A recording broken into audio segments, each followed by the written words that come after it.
What's good, Commanders fans? I just wanted to recap week 1 of training camp. You guys always know that I always do 5 standouts. This time I'm gonna do stock up, stock down. I wanted to get the video out earlier to you guys, but I just had a busy day.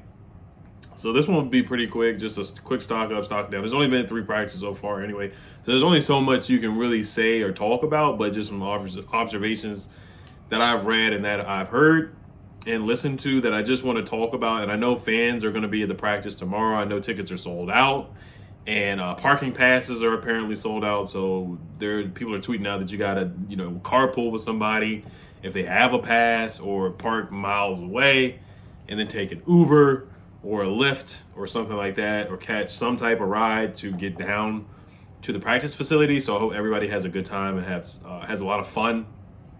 I know we're going to see a lot of records, a lot of videos. I know the staff, they don't want you to record, but every year people go there, record and whatnot anyway. So we're just going to see a bunch of clips on Twitter.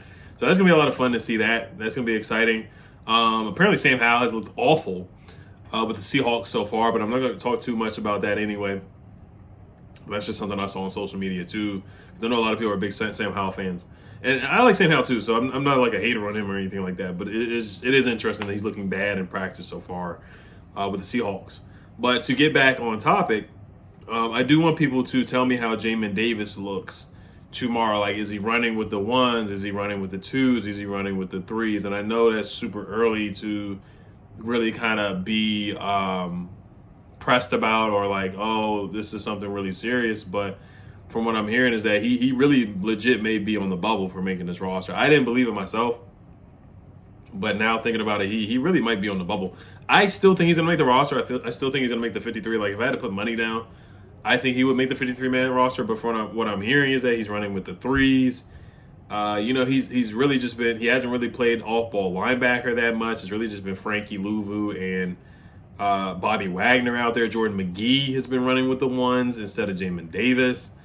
So I mean, and Jamon Davis has been running special teams on punts, and that's not a bad thing. Like, you always want to be versatile and be able to play special teams too. But it just kind of sounds like, and Logan Paulson said that they're just trying to find a way for him to be on the roster.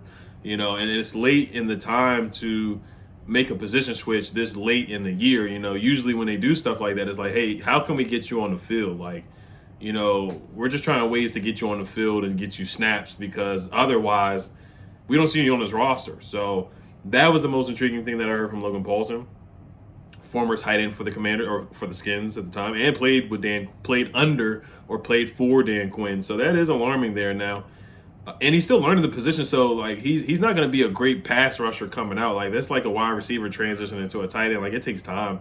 It takes years for guys to transition and bulk up or whatever, and get used to transitioning. Like, it's going to be a difference for him. So does he really make this roster? Now, you look at the spots, like, they do have Frankie Louvu. Of course, he's penciled in. Bobby Wagner's penciled in. Like, looking at the competition that he has, like, he should make it. But Jordan McGee is a guy that's certainly going to make it, and they have plans for him. Like, he's legit. He's going to get legitimate playing time this year. Michael Walker, I did like that pickup. I did like the Anthony Pittman pickup as well. So I mean, like, he should make it looking at it numbers wise. But I know Dan Quinn, he likes to play the positional flex or the hybrid linebacker role, the star role as they call it. Dominique Hampton, he probably will make the roster, and Jeremy Chin is probably going to be playing linebacker, or the hybrid linebacker safety position a lot this year. Like, Dan Quinn did that a lot in Dallas. He had a lot. I forgot the guy. I don't know if it was Donovan Wilson. I can't remember the guy's name that they had in Dallas that played linebacker / nickel. I'm gonna look up their roster real quick, because I always forget the guy's name, because I know Dan Quinn brought his name up in the opening press conference, and I always forget this guy's name, man. I don't know if he's still on the it might be Donovan Wilson, actually. It might be Donovan Wilson. That probably is it, who I'm thinking about. It's not Malik Hooker, who called out Micah Parsons on a podcast. But yeah, just keep an eye on Jamon Davis for me tomorrow, guys, for sure. If you are there, I won't be able to make it this year, but Jamon Davis, it sounds like he's on the bubble, man. It really does, and I'm rooting for him. It's a former first-round pick. They did not pick up his option, of course, and they're just trying ways to get him on the field. And I'm rooting for him as a pass rusher or edge rusher, but he has not been taking any first-team snaps at all. He has not. And he's been running with the threes and guys that are fighting for roster spots per Logan Paulson at this point. So just keep an eye on it. Like I said, just keep an eye on it. That's all I'm going to say. All right, so stock down is Jamon Davis. Stock up, to me, is Jordan McGee. He's had some run-ins with the ones. He's always been there. He's been in the middle of the play of a run play. He's always there. He's been showing good instincts, and he's been there at the right place at the right time. I mean, he's ran with the ones in the OTAs and mini camps and at mini camp as well. So, I mean, nothing but good things that I'm hearing for Jordan McGee. Of course, people are saying that he looks stacked and really ripped out there too. The 5th round pick linebacker. You know how the 49ers have done really, really good things with 5th round picks or linebackers, late round, middle round linebackers. So let's see if Adam Peters can work his magic again. As Frankie Louvu said that he's picking it up real quick, picking up the defense and everything. He's talking about Jordan McGee. He's coming on a long way real quick for a rookie, taking everything as early as it is in camp. So take a look at Jordan McGee, man. I mean, he wore that single-digit number with Temple for a reason. You have to be very, very tough and a really good player to get a single-digit number at the University of Temple. So keep an eye out on him, man.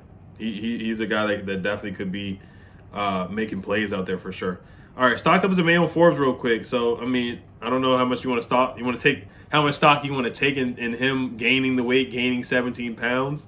Allegedly, I already talked about the picture where he looked like he had sticks for legs over the summer, and people photoshopped pretzels on his legs and hockey sticks on his legs or the SpongeBob legs and whatnot. But so far in 3 days, he's been aggressive. He's been very physical. He's said that he feels like he can play more aggressive and attack the football. He was battling Terry McLaurin per John Keim and other media members who were there. And he was giving Terry a good competition from what I heard the past 2 practices. So I mean that's improvement from last year for sure. So I'm excited to see what he does on the field this year under Joe Witt Jr., under Dan Quinn, who have shown improvement that they can help corners improve with Dallas. Like Trayvon Diggs struggled his rookie year, he improved. And then Deron Bland was really good as a rookie. He was able to force turnovers. Now, Emmanuel Forbes had a pretty solid training camp last year. He had a pick 6 on Sam Howell. So he made plays. It's not like he didn't make plays in practice. It's just the games where it has to translate. Like they want to let guys be more physical. They want to let Ben St. Juste be more physical. They want to let Emmanuel Forbes be more physical at the line of scrimmage, at the point of attack against wide receivers. So let's see. And they want them to be more aggressive. I mean, Emmanuel Forbes was a turnover machine in college. So let's see if we can get back to that for sure. And him being, what is he now, like 175, 180 pounds now? So we'll see if that makes an impact for sure. All right, let's go rapid fire here.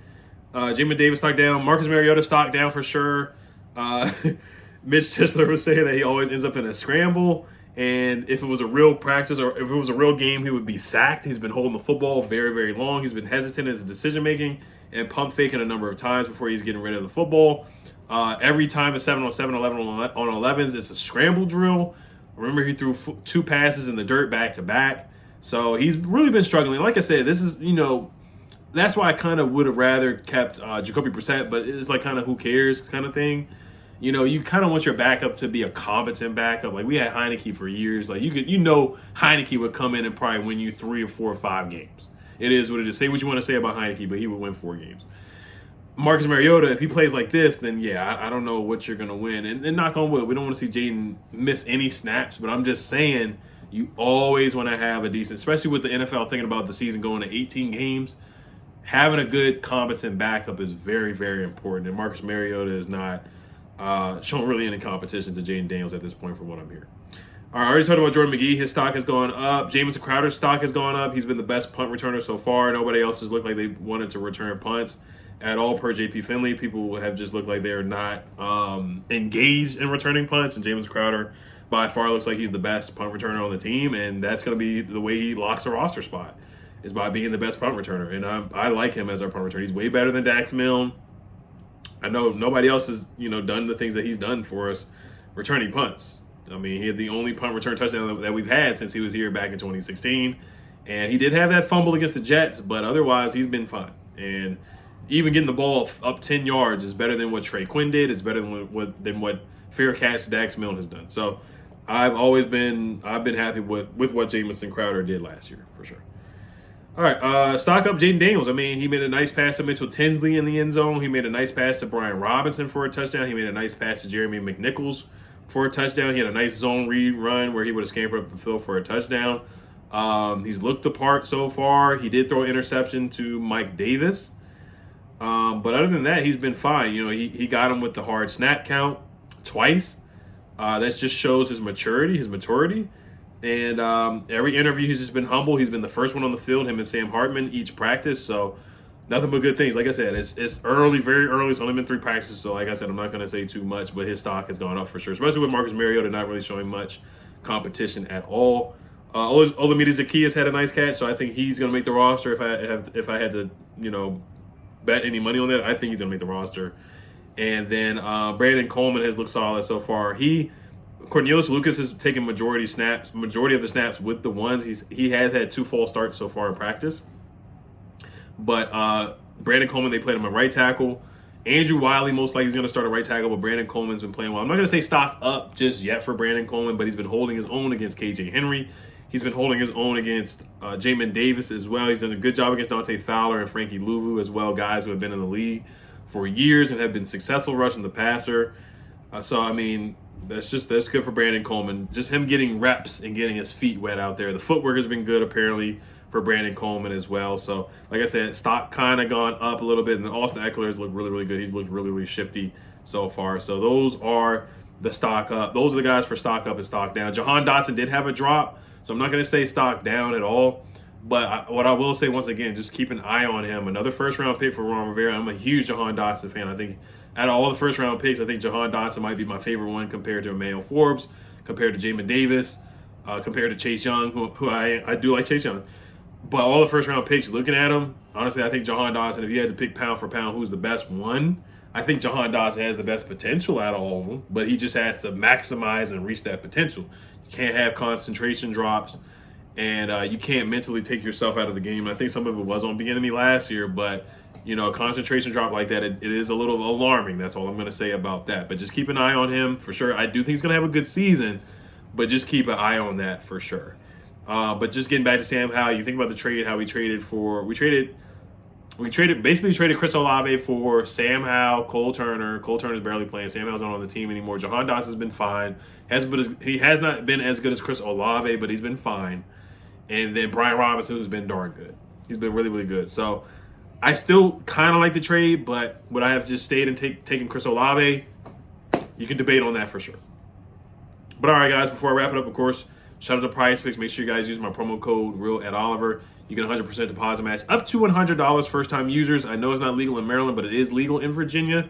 So first-time users, make sure you guys take advantage of this, especially with the LeBron promo code or the LeBron free square. If he gets over a half a point, you win on that. And then I would just take Jayden Daniels over 17 and a half passing touchdowns, and then over or Terry McLaurin 925.5 receiving yards.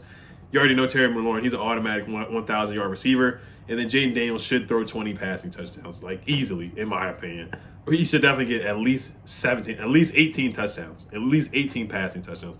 So those are my picks. Use the link down below in the description for if you are a first-time user of PrizePicks. All right, you guys. Hello, Commanders. Peace.